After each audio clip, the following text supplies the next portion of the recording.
Hello friends, welcome back to my YouTube channel. स्वागत है आपके अपने यूट्यूब चैनल पर। जैसा कि आप जानते हैं कि चंद्रयान के बाद अब आदित्य L1 यानी कि सूर्ययान को भी लॉन्च कर दिया गया है। तो अब इसके ऊपर भी बहुत ही ज़्यादा करंट अफेयर और जीके के क्वेश्चन बनने वाले हैं। तो आज मैं इस सेशन में पूरे जीके के क्वेश्चन और करंट अफेयर के क्वेश्चन पूरे डिस्कस कर लूँगा। तो आपको वीडियो में बने रहना है और वीडियो को लाइक और चैनल को सब्सक्राइब करना ना भूले। चलिए क्वेश्चन नंबर 1 की ओर चलते हैं। तो ये रहा क्वेश्चन नंबर 1 और क्वेश्चन नंबर 1 में पूछा गया है, सूर्य का अध्ययन करने वाला पहला अंतरिक्ष आधारित भारतीय मिशन का क्या नाम है। यानी सूर्ययान जो है कि सूर्य का अध्ययन करने वाला जो हम लोगों ने सैटेलाइट भेजा है, तो उसको क्या क्या नाम दिया गया है। तो उसका नाम है आदित्य L1, यानी इसका राइट आंसर हो जाएगा आदित्य L1। चलिए दूसरे क्वेश्चन की ओर चलते हैं और दूसरे क्वेश्चन में पूछा गया है, आदित्य L1 और सौर मिशन का कुल द्रव्यमान कितना है। यानी आदित्य L1 और सौर मिशन, यानी जो आदित्य L1 सौर मिशन है वो कितने किलोग्राम का है। तो इसका राइट आंसर हो जाएगा 1475 किलोग्राम का है आदित्य L1 मिशन।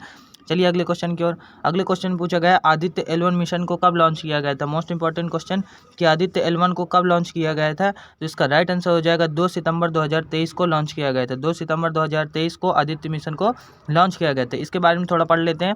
तो क्या लिखा है कि आदित्य L1 मिशन को 2 सितंबर 2030 को सुबह 23 लिखना चाहिए। 2023 को सुबह 11:50 पर सतीश धवन स्पेस सेंटर यानी श्री हरिकोटा आंध्र प्रदेश से लॉन्च किया गया था। ये गलत है, यहाँ लिखना चाहिए 2023 को लॉन्च किया गया था। 2 सितंबर 2023 को सुबह 11:50 पर सतीश धवन स्पेस सेंटर यानी श्री हरिकोटा आंध्र प्रदेश से लॉन्च किया गया था। चलिए अगले क्वेश्चन की ओर। अगले क्वेश्चन पूछा गया, आदित्य L1 मिशन को किस रॉकेट से लॉन्च किया गया था। आदित्य L1 को किस रॉकेट से लॉन्च किया गया था। तो इसका राइट आंसर हो जाएगा PSLV XL C57 से लॉन्च किया गया था। किससे लॉन्च किया गया था, ये भी बहुत महत्वपूर्ण क्वेश्चन है। PSLV XL C57 से लॉन्च किया गया था।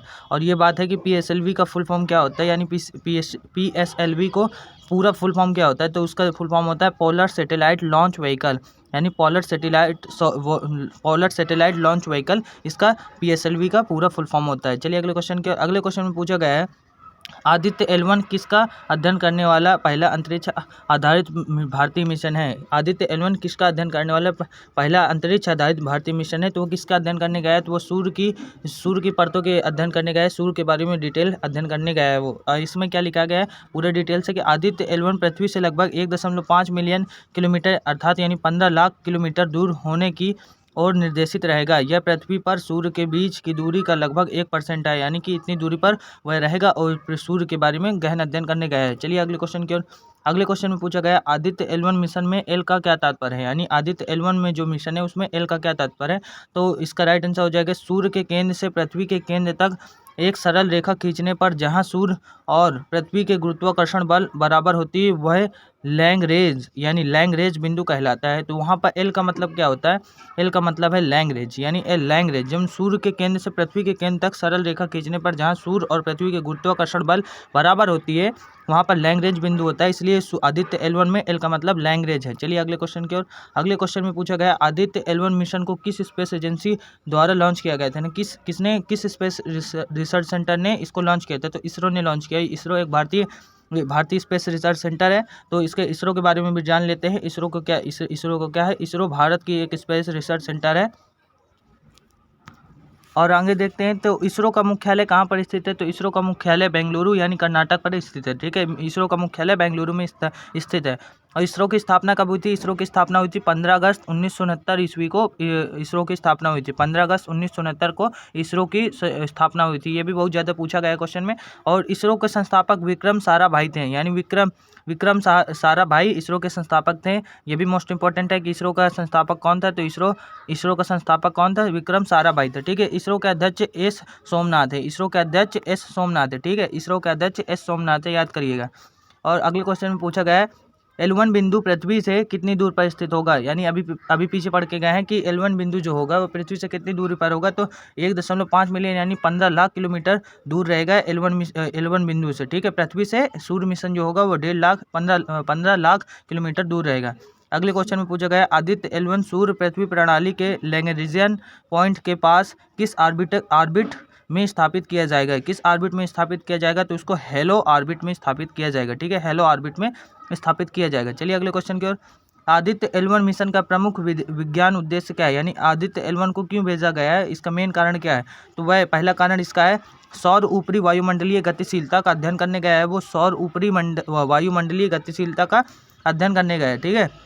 दूसरा इसका काम है क्रोमोस्फेरिक और कोरोनल हीटिंग का अध्ययन करने का है, क्रोमोस्फेरिक और कोरोनल हीटिंग का अध्ययन भी करने का है ये L1 आदित्य L1, ठीक है। और अगला है कि सन अर्थ लैग्रेनियन पॉइंट 1 की कक्षा से सूर्य का अध्ययन करने गया है, ठीक है। सन अर्थ लैग्रेनियन पॉइंट 1 की कक्षा से सूर्य का अध्ययन किया गया। और चौथा आता है कि सौर प्रभामंडल के अध्ययन को यह अध्ययन करने गया है, सौर प्रभामंडल के अध्ययन के लिए गया है। अगला क्वेश्चन पूछा गया है, भारत सूर्य मिशन लॉन्च करने वाला एशिया का कौन सा देश बन गया है। ये भी मोस्ट इंपॉर्टेंट क्वेश्चन है कि भारत सूर्य मिशन लॉन्च करने वाला एशिया का कौन सा देश बन गया है।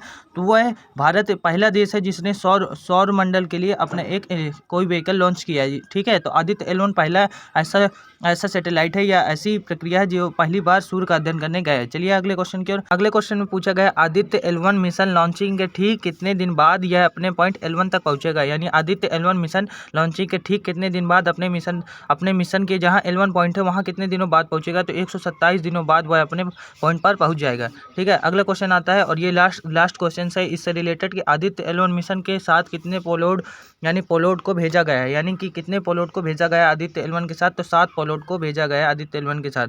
आदित्य L1 मिशन की अवधि कितने दिन है। आदित्य L1 मिशन की अवधि कितने वर्ष है। तो लगभग 5.2 वर्ष है आदित्य L1 की अवधि, ठीक है। ये भी मोस्ट इंपॉर्टेंट है। तो 5.2 वर्ष तक की L1 की अवधि है, ठीक है। तो ये थे हमारे टॉप क्वेश्चन जो आदित्य L1 के ऊपर बन सकते थे। आई होप आपको वीडियो अच्छी लगी तो वीडियो को लाइक और चैनल को सब्सक्राइब जरूर करके जाइएगा। Thank you.